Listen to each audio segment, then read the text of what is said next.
Imagine trying to tackle, well, everything at once. Climate change, energy security, and a massive water crisis, all addressed in one really ambitious plan. It's pretty bold stuff. And the study we're digging into today suggests it's not just possible, but maybe even the smartest way forward. Yeah, it's quite the scope. So, this deep dive, we're focusing squarely on one specific analysis. Can you give us the full official title? Sure thing. It's called Assessment of a Cost-Optimal Power System Fully Based on Renewable Energy for Iran by 2050, Achieving Net Zero Greenhouse Gas Emissions and Overcoming the Water Crisis. Quite a mouthful, but it covers the key goals. It certainly does. Okay, so our mission here is to really unpack the core finding, which is frankly stunning. That building a 100% renewable energy system there by 2050 isn't just, technically feasible. Right. It's actually way cheaper than sticking with current energy plans. Especially, and this is crucial, when you link it up with solving the water shortage and meeting industrial gas needs. Yeah, that cost flip where the green option becomes the cheap option, that's really the headline you need to hold on to. But to see how big a shift this is, we need to look at where things stood back in, say, 2015. Right, the starting point. Exactly. Back then, the power grid was, well, overwhelmingly fossil fuels, like 83% of capacity. Solar and wind, less than 1% combined. Wow, less than 1%. And demand was climbing fast. Oh, yeah. Electricity demand was shooting up about 5% a year over the previous decade, just constant growth. And this study found some pretty shocking inefficiency in that old system, didn't it? It really did. Get this. 53%, more than half, of the primary energy fed into the power system was just wasted, lost due to inefficiencies before it ever got used. Over half. That's staggering. Okay. Okay, so that inefficiency has to be a major reason for change. Driver number one, absolutely. This study points to three other big ones, too. First, just basic energy security and demand. They figure electricity needs will grow, on average, about 2.7% every year until 2040. You need a plan to meet that. Makes sense. What's next? Well, number two is climate change, obviously. The whole plan is framed around hitting those Paris Agreement goals, getting fossil fuels out of the picture by mid-century to keep warming below 2 degrees Celsius. A global necessity. Yeah. And the third driver. Pure potential. The country is just incredibly blessed with renewables. It's right in the Sun Belt. Average solar radiation is around 1,880 kilowatt hours per square meter per year. That's like prime solar territory. And wind too?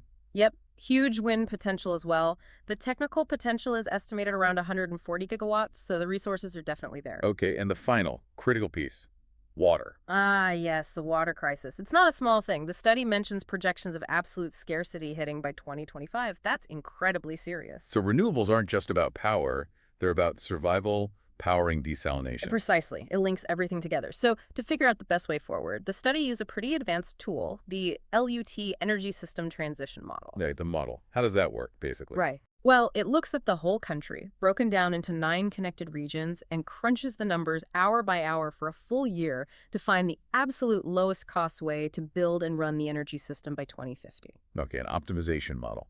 And it compared two main scenarios for the power sector. That's right. First, what they called the current policy scenario, or CPS. Think of it as staying the course. It assumes existing plans happen, adding some renewables, a couple of nuclear plants, upgrading some gas turbines, that sort of thing. Kind of tinkering around the edges. And the alternative. That was the best policy scenario, or BPS. This one models a complete optimized shift. 100% renewable power by 2050, phasing out fossil fuel plants as they naturally reach their end of life. Okay, CPS versus BPS. And this is where the cost shock comes in, right? Looking at the levelized cost of electricity, the LCOE. Exactly. So back in 2015, the existing system cost about 88 euros per megawatt hour. But under the current policy scenario, the one where they just keep tinkering, it gets more expensive. Way more expensive. It jumps up to 128 euros per megawatt hour by 2050. And on top of that, it's still pumping out 188 million tons of CO2 every year. So more expensive and still polluting. Wow. Okay, so that's the bad scenario. What about the best policy scenario? The 100% renewable one. That's what gets interesting. The cost drops significantly, down to just 54 euros per megawatt hour by 2050. And of course, zero greenhouse gas emissions from the power sector. So wait, let me get this straight. The 100% clean option is less than half the cost of the business as usual approach. Pretty much, yeah. 54 euros versus 128 euros. It completely flips the script on the cost of going green. That almost sounds too easy. If the 100% renewable system is already so much cheaper, what's the catch? What's the big challenge with relying so much on things like solar that aren't always on? Well, the catch is always managing that variability, right? Sometimes you have way too much power, sometimes not enough. And that's where this study introduces its really clever part, the integrated scenario. Okay, a third scenario. What does that integrate? It takes the best policy scenario for power, that cheap, 100% renewable system, and couples it with the huge electricity demands from two other key sectors: seawater desalination and making non-energetic industrial gases. Okay. But you said earlier this coupling makes the electricity even cheaper. How does adding more demand lower the cost? That seems counterintuitive. It does, but it works because of flexibility. That's the magic word. Yeah. Flexibility.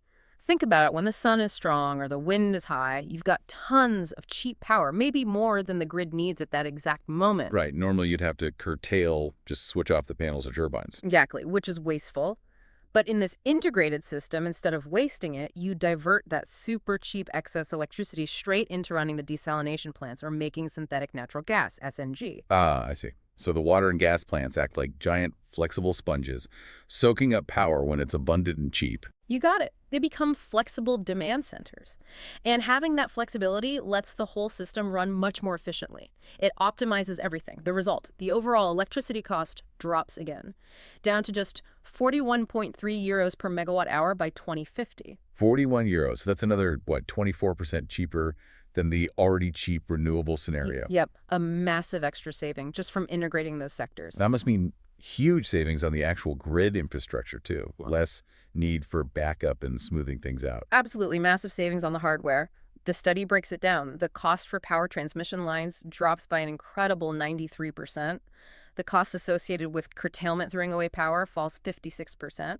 And the cost for actual energy storage, like batteries and gas storage, drops by 45%. Wow. Because when you can turn that extra power into something valuable like water or gas, you just don't need as much expensive transmission or dedicated storage. The whole thing becomes much leaner. Okay, so paint a picture for us. This super optimized integrated system in 2050. What's the main technology doing the work? Solar PV is absolutely dominant, no question. It's just the cheapest option. It ends up being about 70% of the total installed capacity and generating something like 77% of all the electricity in the BPS. 77% from solar. Okay. What about wind? You mentioned potential there. Wind plays a role, especially earlier in the transition, but the model shows that as solar and battery costs keep falling, building new wind turbines pretty much stops after 2030. Yeah. Solar just outcompetes it long term in this model. Interesting. So with that much solar, how do you keep the lights on at night, or especially during winter when there's less sun? What balances it? They rely on two main types of storage working together. For the long term, like shifting summer sun energy to winter, they use gas storage, mostly power to gas, making SNG. Okay. This forms the seasonal backbone. It's huge capacity, about 91% of total storage capacity, around 6.4 terawatt hours. Right. But because it's for seasonal shifts, it doesn't charge and discharge very often, only providing about 7% of the total energy output from storage over the year. Right. Big tank, slow cycles. So what handles the day-to-day, hour-to-hour balancing? That's where batteries come in. They're the workhorses for diurnal storage, smoothing out the daily solar peaks and valleys. They actually provide 90% of the total storage output, cycling frequently to support that huge solar share. Okay, batteries for daily, gas for seasonal. Makes sense.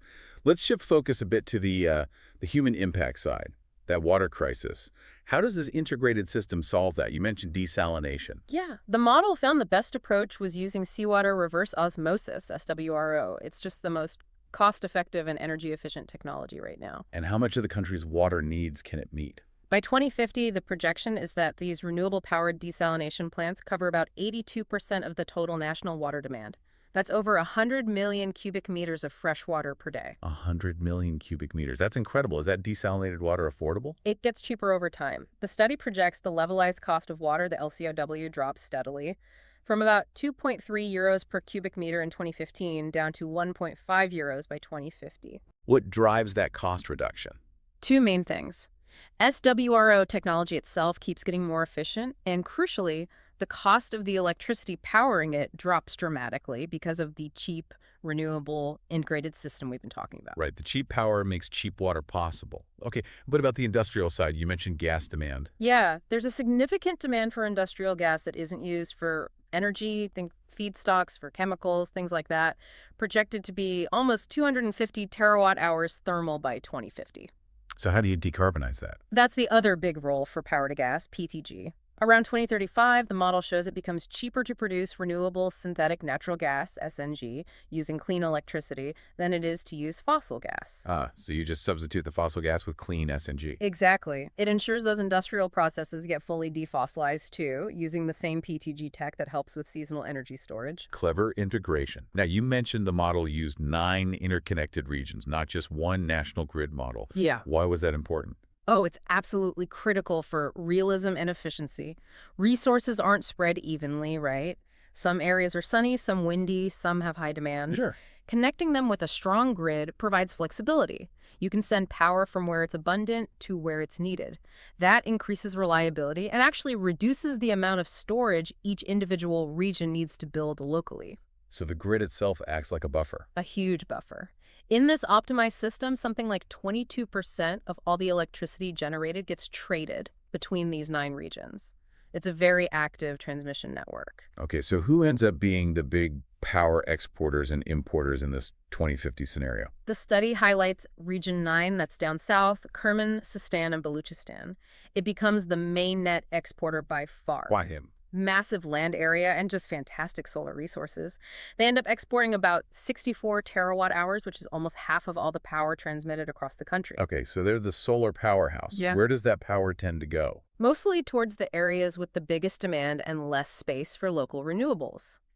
Region 3, which includes Tehran and the surrounding dense urban areas, becomes the biggest net importer. Makes sense. High demand, smaller footprint. Exactly.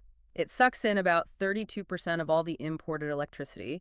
It really shows why having that national grid connection is vital. And I guess these regional differences show up in the local cost of electricity, too. They do. The levelized cost of electricity isn't the same everywhere. It varies depending on the quality of local resources and transmission needs. It goes from a low of about 31 euros per megawatt hour in sunny Region 7, FARS, Pretty cheap. up to nearly 60 euros per megawatt hour in Region 2, Kurdistan, which might have fewer prime resources or higher integration costs.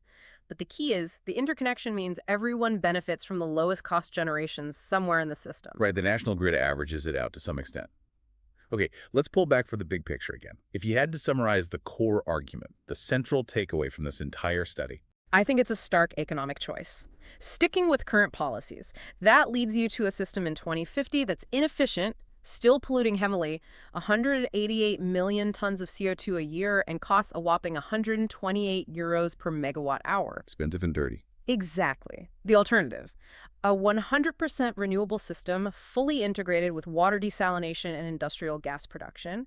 That solves the environmental issues, boosts security, and costs just 41.3 euros per megawatt hour. 41 euros. The sustainable path isn't the expensive sacrifice people often assume.